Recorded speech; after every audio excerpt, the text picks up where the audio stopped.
Good morning and welcome to this webcast. We are glad you are joining us here for Improving Undergraduate STEM Education. This one is all about Hispanic-Serving Institutions, the HSI program, Proposal Development Success Stories. Thank you for being here this morning. I'm Jennifer Wicks, your host behind the scenes here for this webcast, coming to you live from our temporary studio here at Central Station U Studio at the Office of the Chancellor in Learning and Development. We are going to have today's PowerPoint presentation available for you as a PDF at the end of the session. We also will have live captions throughout the hour as we move through, and we look forward to your engagement and participation via your comments and questions in the chat pod just to the left of my camera here throughout the entire session. We'll mainly have the Q&A section at the very end, so we look forward to answering and commenting on your questions at that time. We're going to just take a quick look at these polls. I'll be bringing the polls back for people who may be joining a little bit late during the session today. I'll be bringing them back at the end as well, but looks like we have people joining from across the system today. Several campuses on board with us today, which is fantastic to see. And a private poll there, poll number 2, do you intend to submit an NSF or other grant application in the near future? And to what program will this be? Will this be to? And poll number 3, how are you joining today's webcast? We'd like to get an idea of how many groups we have with us and how many people are in fact joining alone at their computer so we can capture our savings for carbon emissions and round trip miles and dollars saved. Great. Well, with that, we're going to switch over to our presentation layout. And I'd like to introduce Dr. Frank Gomez. He's the Executive Director of STEMnet here at the Office of the Chancellor. And with that, I'll send it over to you, Frank. Thank you, Jennifer. Good morning and welcome to today's webcast. I'm Frank Gomez, the Executive Director of STEMnet, the newest affinity group of the CSU. Since joining the STEMnet team 2 months ago, the question I've been asked most often is, what is STEMnet? In short, the vision of STEMnet is to continue to make the CSU a worldwide leader in increasing the pipeline, preparation, graduation, and employment of our outstanding and diverse student body. One way to accomplish this is by sharing our expertise to implement best practices for our students and faculty in pedagogy, learning, and research related to STEM fields within the CSU system. Today we have such a group that will do just that, outstanding in their own right, all recently funded by the NSF's Improving Undergraduate STEM Education Hispanic-Serving Institutions HSI program. The next deadline for this program, solicitation 19540, is September 16th of next year. I want to remind the audience to use the open chat box on their screens to type in their questions. I will collect the questions in addition to the questions shared during the registration process for this webcast and moderate the Q&A period.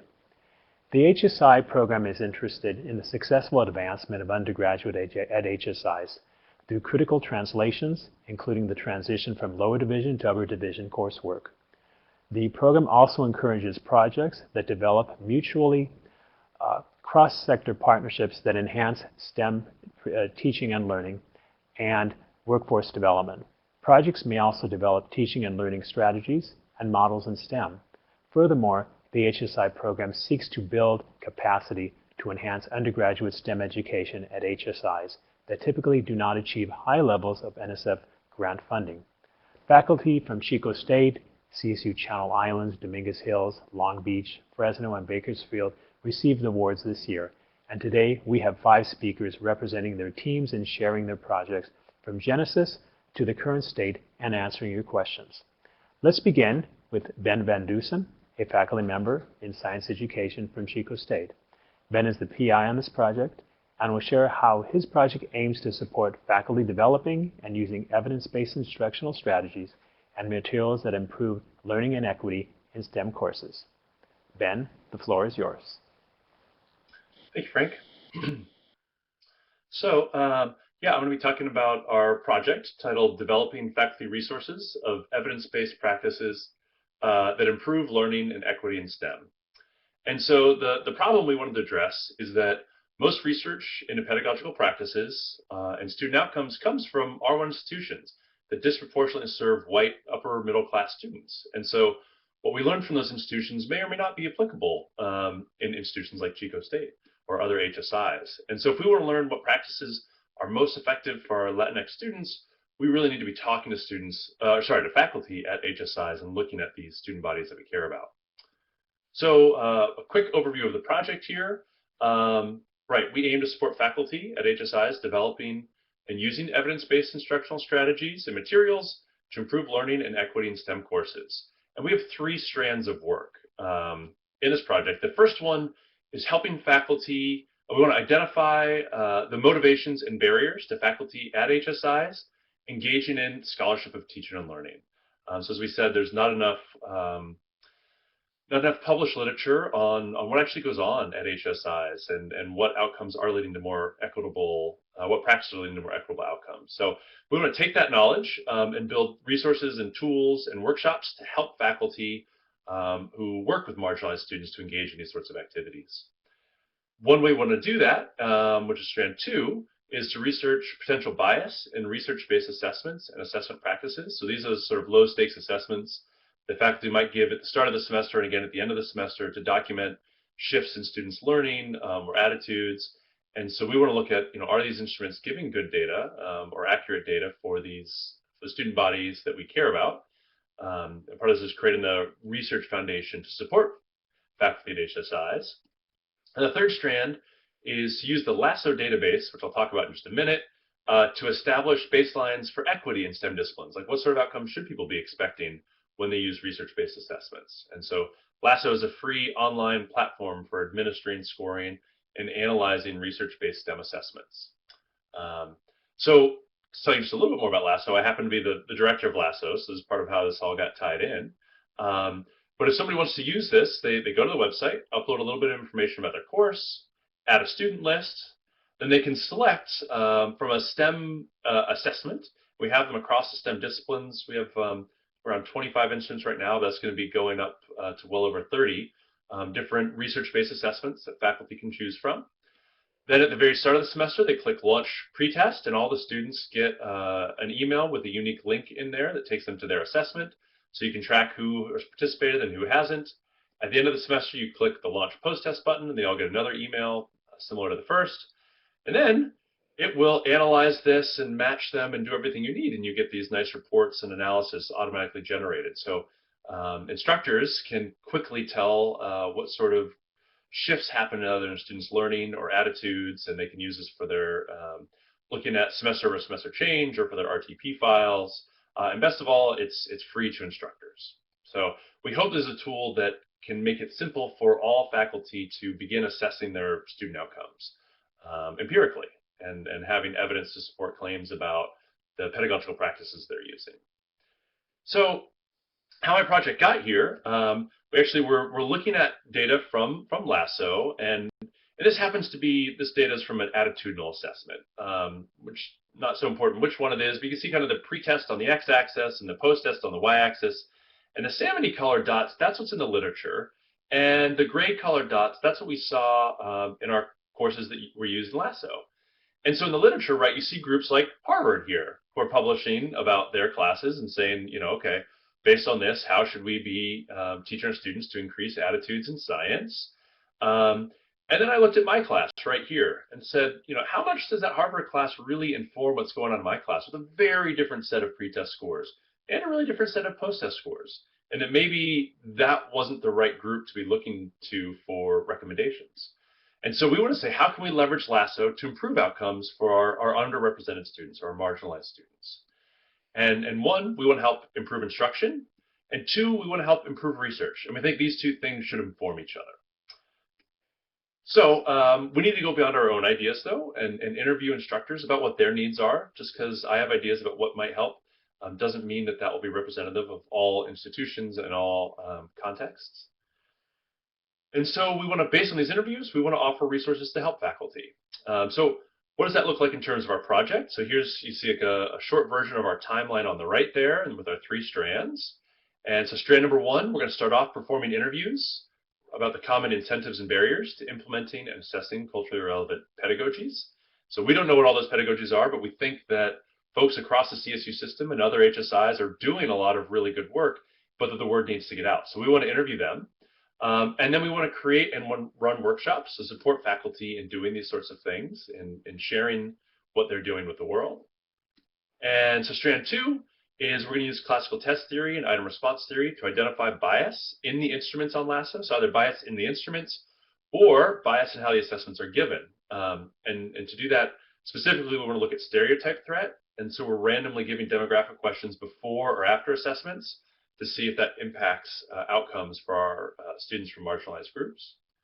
And the third strand is we want to use data from LASSO to create kind of a baseline for equity and to create special reports on LASSO that help people think about equity and what sort of equity they're seeing in their classes and how does this compare to nationally normed data. So those are our three strands. The things that I learned through this process is, one, it helps if your institution does its internal selection process early in an organized manner, so that you have time to prepare and you know if you're going to be submitting to an IU's HSI or not, if it's a funding line that only has one per institution. And you don't have to follow everyone's advice. Some advice is really good, but some advice isn't, and you're going to have to listen to yourself and decide. The project should be driven by clear and compelling research questions. If you just want to do outreach to students, that's great, but you've got to be contributing to the generalizable knowledge as well if you want to get funded. And early on, I recommend sharing a one-page summary with your program officer. If you have time to get a meeting with them, share ideas and get feedback before you ever submit. They can give great feedback. Don't be discouraged by decline. Right, my project was declined one year. We got good feedback, resubmitted, and we're funded the following year. Do read those reviews and reach out to your program officer. They will oftentimes set up a meeting with you and give you really useful feedback. So, all right, that's it for my talk. So I want to introduce Blake Gillespie to talk about his project. Good morning, everyone. I'm Blake Gillespie, and I'm the PI for the project here at Cal State Channel Island. Our IU's project is entitled STEM Model for Research and Teaching Undergraduate-Intervention Program. And I have a bunch of co-PIs, Allison Alvarado from Biology, Cynthia Flores from Math, Amira Ibrahim from Psychology, and Vonda Nicoli is the Dean of Arts and Sciences at Channel Islands. So in terms of the project overview, our mission as a group was to try to improve outcomes for Latinx and female students in STEM, and this connected nicely with imperatives that I'm sure we're all aware of in the CSU to improve success rates in introductory courses. So there's several courses that we've identified on our campus as being high DFW courses, that is to say courses in which there are high failure rates, and we want to investigate how we can improve those outcomes. And as well, we're interested in not just math affect, which is a well-studied problem, but science affect in general, and how we can address student success that way, and of course graduation rates. So our interests were very, I beg your pardon. Our interests are very focused on addressing sort of the needs of that the Chancellor's Office has brought to our attention as well. So additionally, so this is just an overview of sort of what we're planning on doing, starting with a STEM orientation workshop.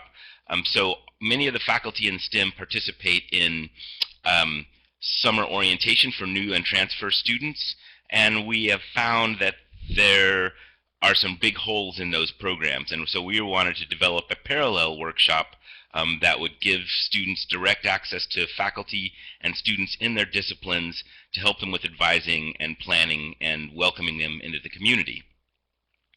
But the core of the program involves the funding of supplemental instruction, so by way of having paid learning assistants that are embedded directly in these introductory classes.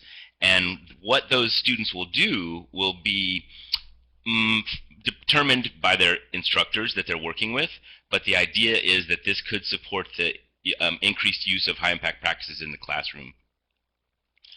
Additionally, we're funding an equal number of research assistants, so that's going to be student stipends for working directly with faculty in their research groups. So those are the main interventions that we're planning. In terms of how things evolved prior to submission, so we started with a lot of brainstorming, and we identified what we thought might be the biggest barriers to Latinx and female student success in STEM. And one of the things that we identified early on was that our own experience informed the notion that research is more successful, students engage more completely and directly when they're getting paid. And so the idea would be to find, the notion was that we could find ways of supporting students with work that was discipline relevant, whether it's in the research lab or in the teaching lab. So the other important aspect that we identified early on was that we needed, as we heard previously, that we needed some kind of testable hypothesis so we can develop the existing literature. And as we heard a moment ago, there is a relative dearth of literature on success with our student population in an HSI institution. So we wanted also to create a replicable model. So we wanted to make sure we were creating something that could be scalable and transferable either in modular form or as a whole.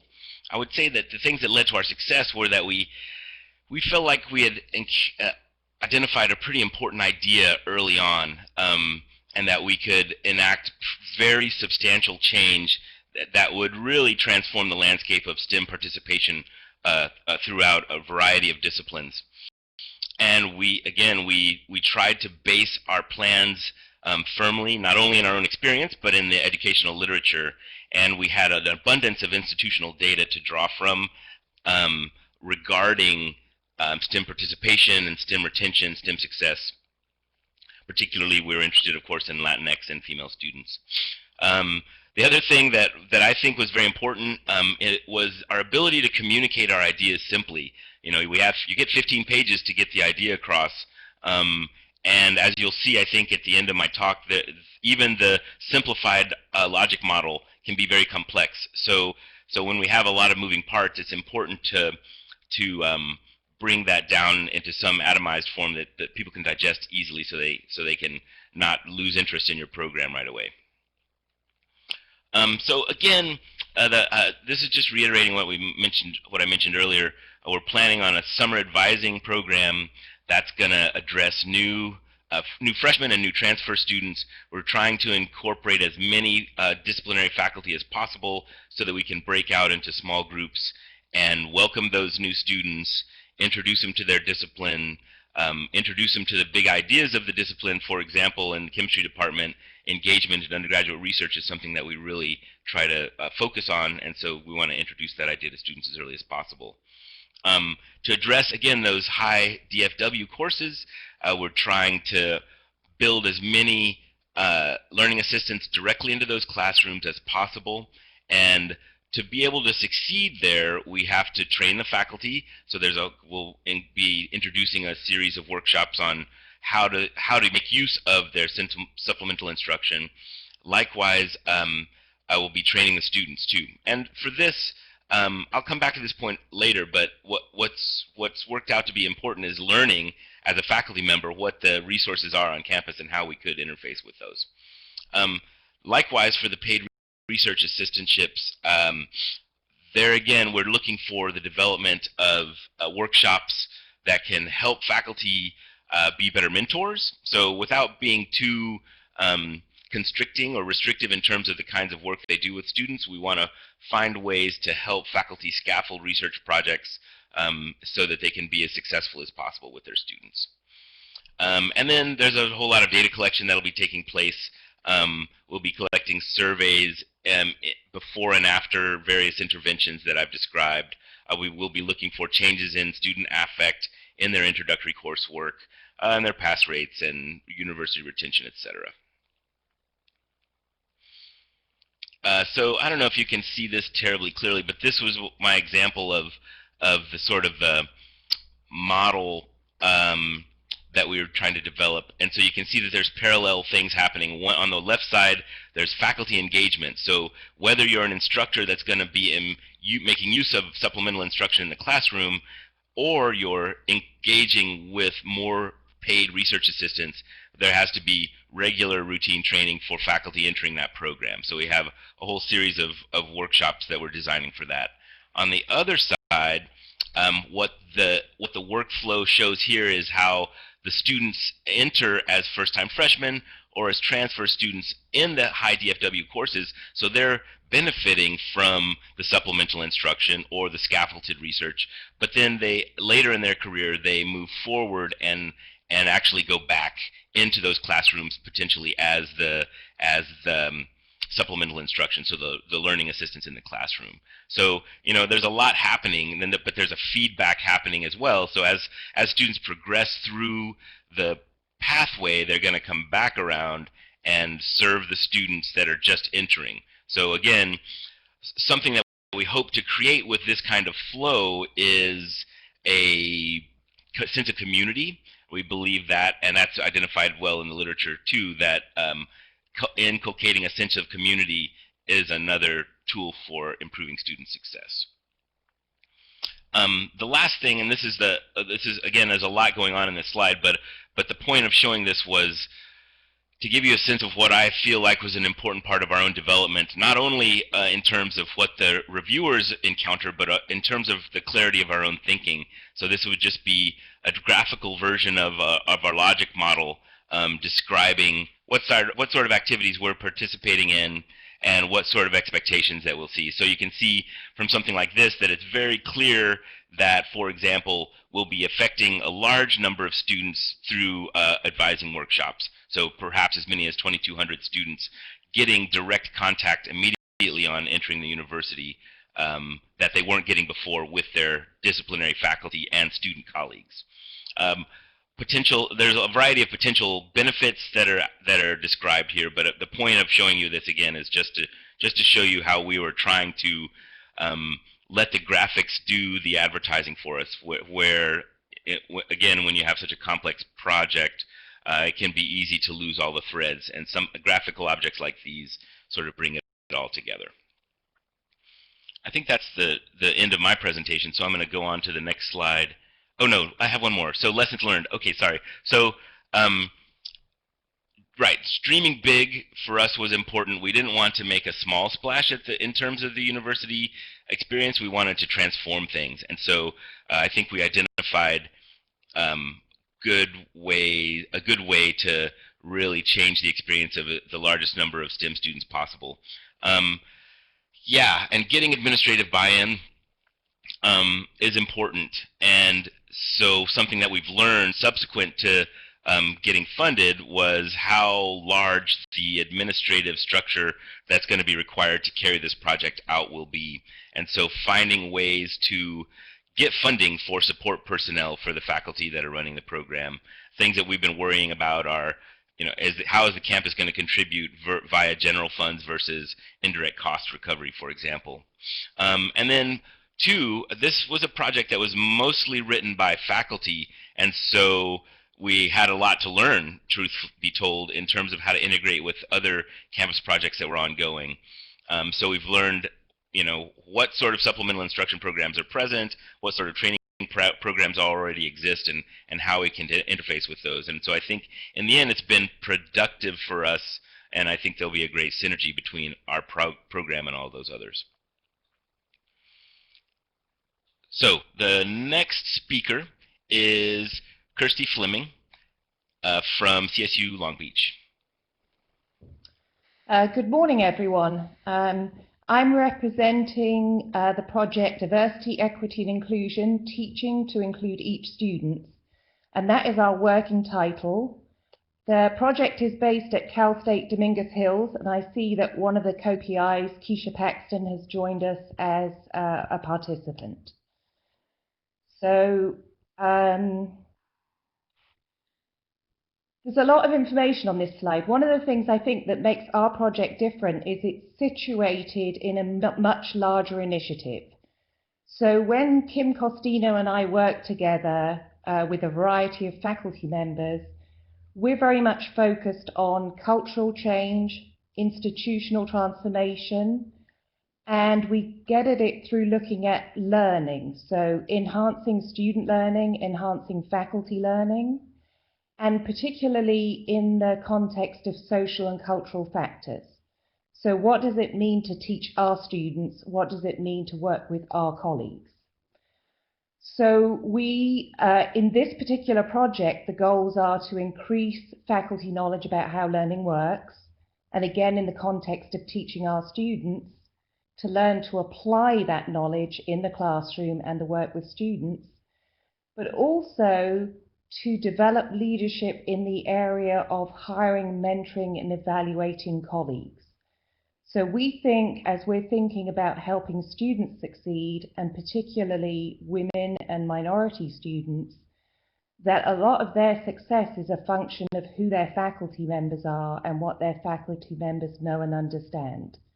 So we've included the increasing the diversity of the faculty into our project. Okay. So how the project evolved, again, maybe a bit of a different story, because as I said, this is kind of situated in a much bigger project that actually began in 2013. At that time, Kim and I were both at Cal State San Bernardino, and we started with an SF-wider grant that was focused on physics, chemistry, and biology, and enhancing the knowledge of evidence-based teaching and the practice of evidence-based teaching. And then we had the faculty members develop a strategic plan for how do we broaden the work. So how do we get more faculty members engaged in sort of thinking about their teaching in a scholarly way and applying the evidence-based strategies in their class and evaluating it. So that's how we moved our project forward. We also looked always for what are the institutional priorities. So there's a couple listed on this slide. This applies to all of us, GI 2025. If you look at many plans, many of the plans focus on activities that are almost faculty free. They're very important. They're going to make a big difference to students. But we took advantage of that to build in, well, we really need to provide faculty support to help them be more successful in teaching their students. San Bernardino had the advantage, and many people think of this as a disadvantage, of going through quarter to semester conversion. And so if everybody's redesigning their curriculum and you're interested in working with faculty members on their pedagogy, quarter to semester conversion is just a really rich place to do that. So we took advantage of that. So as we were working, we were looking at what else is there out there that we can sort of connect into and build on. And then we also sought funding constantly, right, so that we could expand our work. Because again, we're always looking at culture change and institutional transformation. So you can see we got other grant funding. And our goal was always to expand to other CSUs. And that turned out to be pretty easy for us in the sense that Kim and I both moved at the same time. She went to Dominguez Hills and I went to Long Beach. So this particular grant that was recently funded, its intention is to help us expand the work that we were doing at San Bernardino to Long Beach and Dominguez Hills, but in a way that adapts the work to the local context and respects the work that's already going on in those institutions. So what are we going to do through this particular funded project?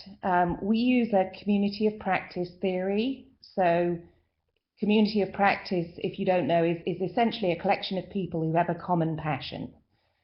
So our passion is really around student success by working with faculty members and increasing people's knowledge about learning and belonging and inclusion. That's where we kind of tend to spend our time thinking. A community of practice, you offer a variety of activities that allows different people to engage in different ways, and it brings different perspectives in. So you're not just the same group with the same ideas. You're bringing in new people all the time. They come in, they move out, but the group grows and gets refreshed.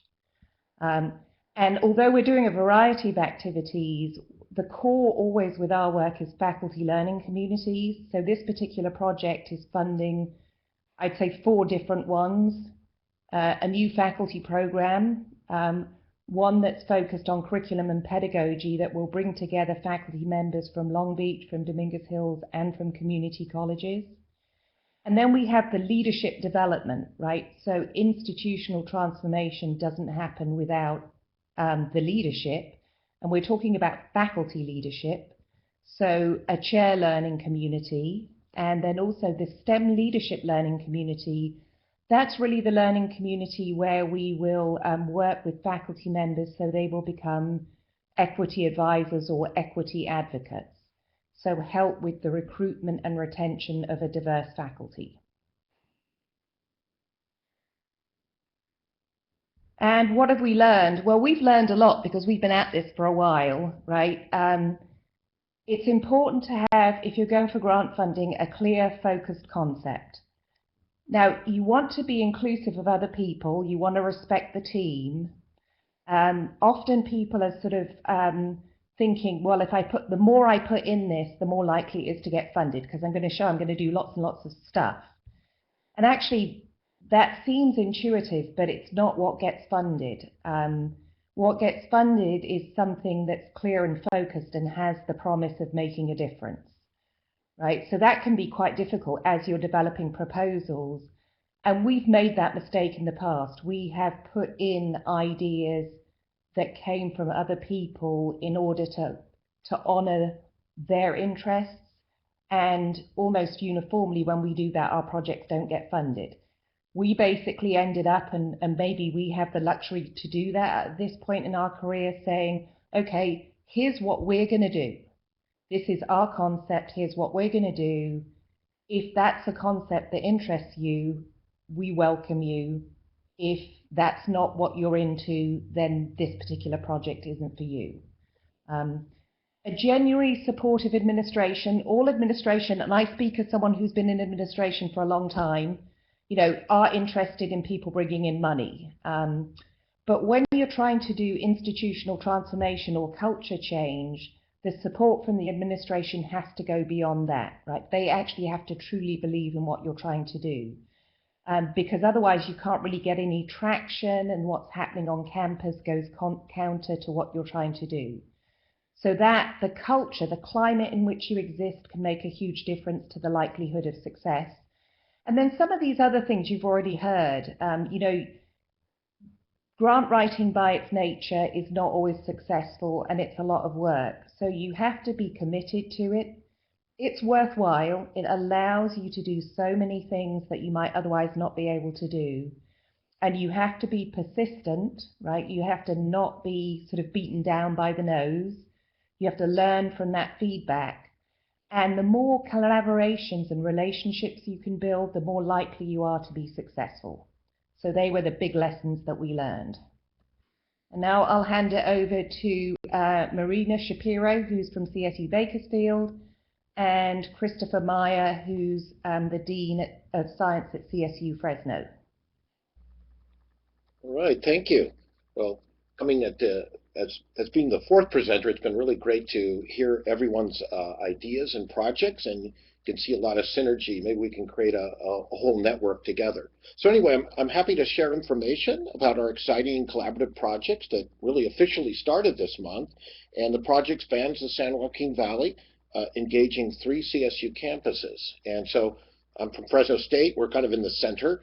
And Bakersfield to the south, you'll be hearing from Marina Shapiro shortly, and Stanislaus to the north. And like most Cal States, we serve a very diverse population of students, the majority of whom are first-generation college students, underrepresented in STEM and underserved.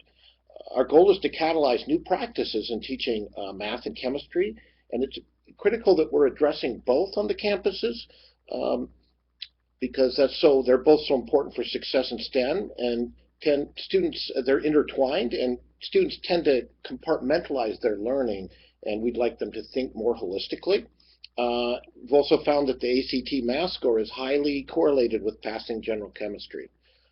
To facilitate this, we have partnered with Innovation or Knowledge Innovation to use an Ideas Lab format to generate curricular innovation. And so Ideas Labs have been shown to be very effective approaches to rapidly creating novel interdisciplinary solutions to complex problems. And of course, success of students in STEM is sort of a wicked problem. Brings together stakeholders, participants, mentors, provocateurs, with different expertise to form teams using deliberate creative problem solving for sort of real-time peer review and action planning. A little bit more about that later. And again, my purpose here is to be presenting it at 20,000 feet overview, and my colleague Marina will be drilling down into some of the details about specific high-impact practices we're using and testing. So again, it's a great collaborative project, and with multiple PIs and co-PIs from all campuses, including a strand run by Bill Potter at Stanislaus. So,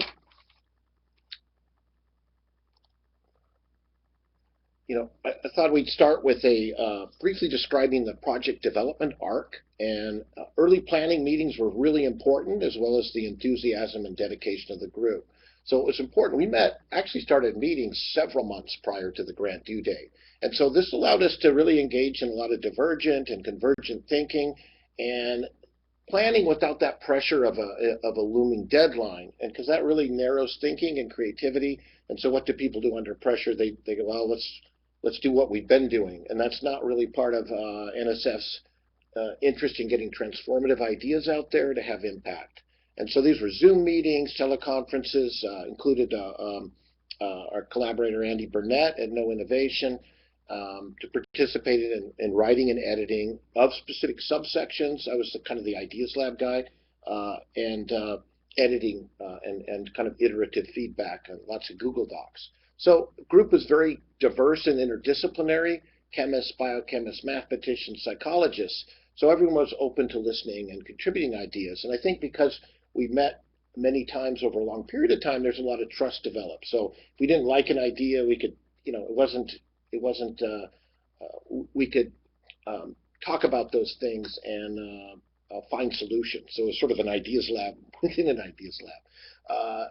And it's important that each campus really are equal contributors, has ongoing high-impact practices, something to bring to the table, which could be tested in a different environment, and embrace the use of ideas labs and inclusion of lecturers that teach a lot of our part-time lecturers who teach a lot of our lower division students, and commitment to having them included in these workshops. And it really was aided a lot by the outstanding experience and organizational skills of Gil Hartunian.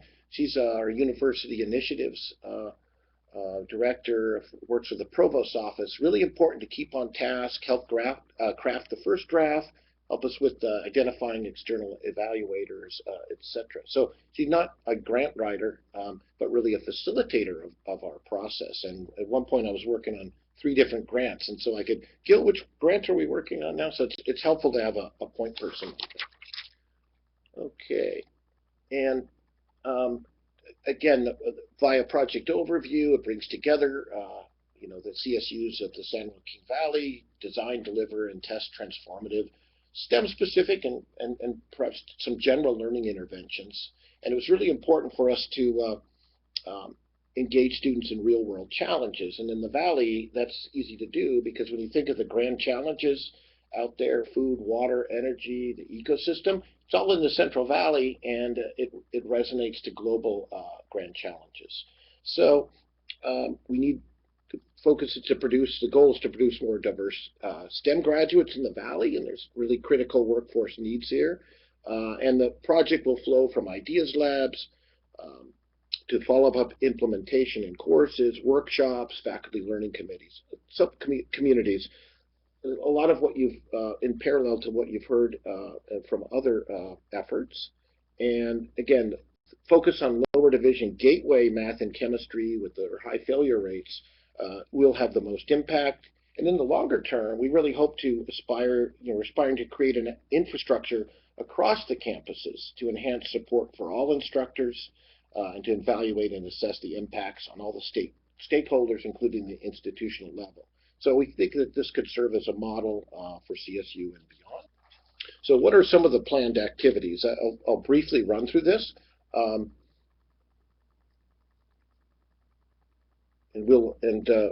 This will also include sort of a vibrant and interactive website we're developing for all stakeholders, and the students and faculty and lecturers will be engaging. So we'll conduct ideas labs, years 1 and 3.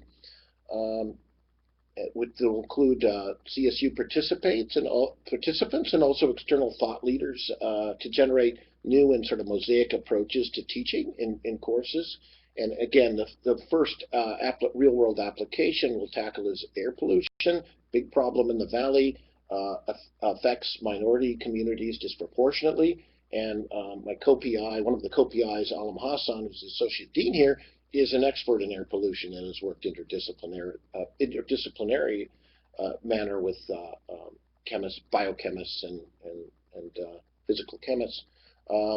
Establishing faculty learning programs, a valley-wide FLP.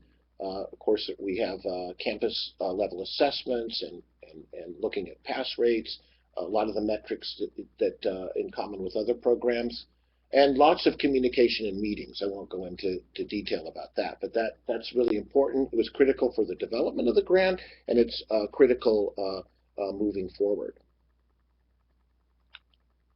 And we'll have subcommittees working on different tasks like IRBs, assessment, ideas lab organization, a website, etc.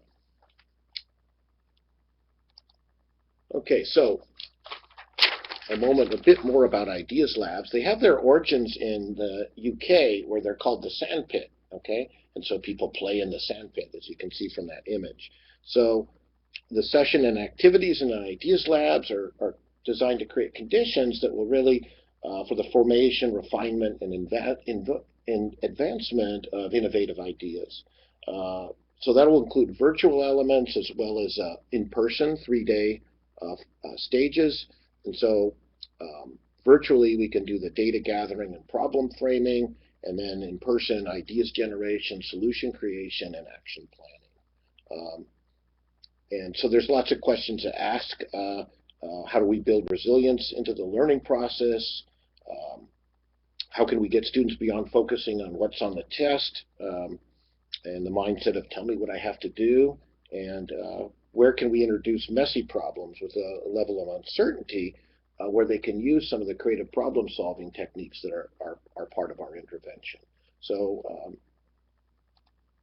and of course, in these, there's lots of brainstorming and lumping and splitting of post-its and iterative rounds of presentation. So it's an exciting process that NSF, NIH, and USDA have embraced for other kinds of problems. And it's somewhat unique for the setting that we're trying to apply it to. All right, lessons learned. What was really important, I think, was early recruitment of external thought leaders, and I've listed a couple of them there. Aaron Dolan, who's an expert in course-based undergraduate research experiences.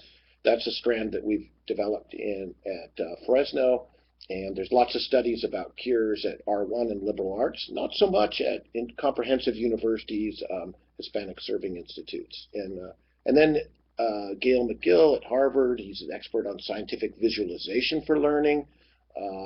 Jim Zoval, who includes Alliance involving math skills and contextualizing learning. So that's really important to have you can benefit from their ideas by bringing them on early. I think an earlier start on the budget is always advisable. It has many moving parts on 3 campuses, so that's ideal.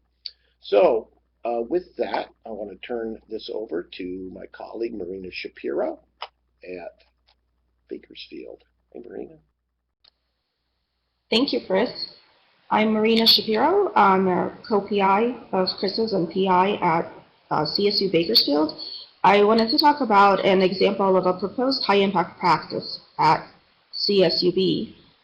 Of course, there will be more HIPs that will be developed that will stem from the Ideas Lab, but one of the HIPs that we are currently proposing for this is a flipped classroom enhanced virtual reality that we would like to focus on our gateway chemistry courses, specifically Chemistry 1000. So this is an equivalent of a general chemistry first-year freshman course at college, at the undergraduate level.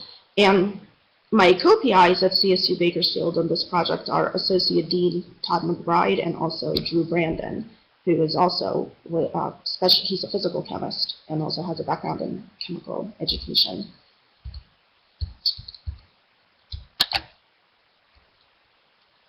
So as far as the high impact practice that we are developing, it's a new intervention, but it is utilizing already identified high impact practices. And novel in the sense that both of these high impact practices, both flipped classroom and virtual reality, have been researched extensively as teaching and learning methods in chemistry as well as other science courses. And they have shown, research has shown great promise with them. They have shown results to increase student learning, engagement, attitudinal increase towards science courses, as well as significant knowledge gains. And our goal is to provide active learning and experiential learning opportunities for students, particularly with Chemistry 1000 courses. They happen to be in large lecture settings, and the challenge is, of course, how do you implement active learning strategies when you have students of 100 or more in a course?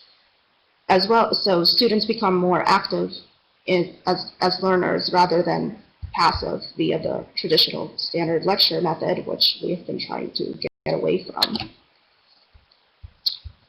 So we found that both, as I had mentioned, virtual reality can enhance learning. They use an immersive active learning approach. It has also shown great promise as far as being visualization, going beyond what you can even experience in a lab setting. So with chemistry, we have to focus a lot of times at the molecular subatomic levels, and to understand why something occurs, why a chemical reaction is taking place, which goes beyond what students are able to visualize with the naked eye, even in a laboratory setting. So this would be in addition to a lab and lecture setting, rather than, of course, replacing traditional laboratory techniques where students still have to be prepared to enter the STEM workforce. So with virtual reality, students are able to experience a platform that is not possible in real-world setting or even through a textbook approach, such as navigating through an atom or a molecule.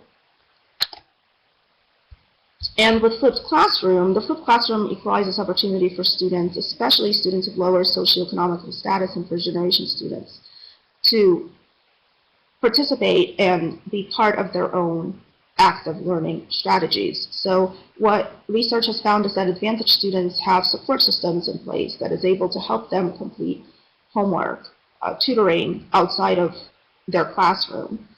Our goal with the relocation of the homework and projects to the inside of the classroom is to give disadvantaged students a greater benefit while the professor is currently there. So what we're finding is that a lot of students may face challenges because they're working a lot. They're working a lot outside of the course, in addition to taking a full-time class load.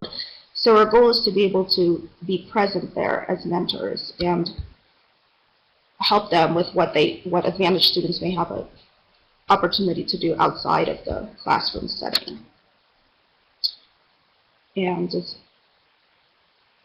And right now, I'd like to turn it over to Dr. Frank Gomez. Thank you. Thank you, Marina, and to everyone for their speaking on their projects. They're quite exciting, very impressive, and I'm certainly looking forward to the outcomes going forward and how they can build capacity. We have a few minutes now for some Q&A.